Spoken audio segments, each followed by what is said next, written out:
नमस्कार दोस्तों, जो आप ये गाना सुने हैं माल का मोबाइल, जिसमें से एक बहुत ही बोल वायरल हो रहा है। अगर आप लोग इस बोल पे वीडियो या शॉर्ट वीडियो बनाते हैं तो अच्छी खासी व्यूज प्राप्त कर सकते हैं। जैसे कि आप शॉर्ट वीडियो बनाते हैं तो बहुत ही वायरल टैग है, जिंदगी में टेंशन आ गई बा, माल के मोबाइल धरा गई बा, ऐसे करके टाइटल है। तो ये बहुत ही बेहतरीन सॉन्ग का टाइटल है। अगर आप बनाने चाहते हैं तो इस टॉपिक्स पे वीडियो बना सकते हैं। क्योंकि अभी जब देखिए तो मैं शॉर्ट ओनली फॉर इंस्टाग्राम पे शॉर्ट लगभग 1 लाख प्लस होने वाला है, 1 लाख के करीब है। तो बहुत ही वायरल हो रहा है और बहुत ही इस पे रील्स वीडियो बनाया जा रहा है। सिर्फ 3 दिन में लाख प्लस शॉर्ट इस पे बन चुका है, रील्स बन चुका है इंस्टाग्राम पे ओनली।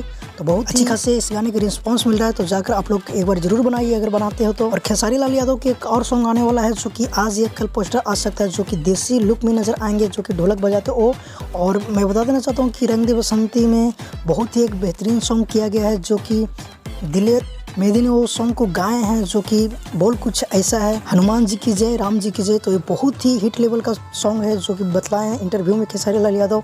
ये भी बहुत ही बेहतरीन है। खेसारी लाल यादव के लगभग 15 से 20 गाने किया गया है, जिसमें से दो गाना रिलीज हो चुका है और कंटिन्यू किया जाएगा 2 दिन बीच करके। तो बस फिलहाल के लिए ये अपडेट था। मिलते हैं किसी ने अपडेट के साथ। अगर हमारे चैनल पे अपने हो तो हमारे चैनल को जरूर सब्सक्राइब कर लीजिए, क्योंकि भोजपुरी का हर अपडेट सबसे पहले हमारे चैनल पर। और अगर आपको मन में कोई सवाल तो हमसे पूछ सकते हैं कमेंट करके, उसका रिप्लाई अगले वीडियो में मिल जाएगा। तो बस जब तक के लिए जय हिंद, जय भोजपुरी।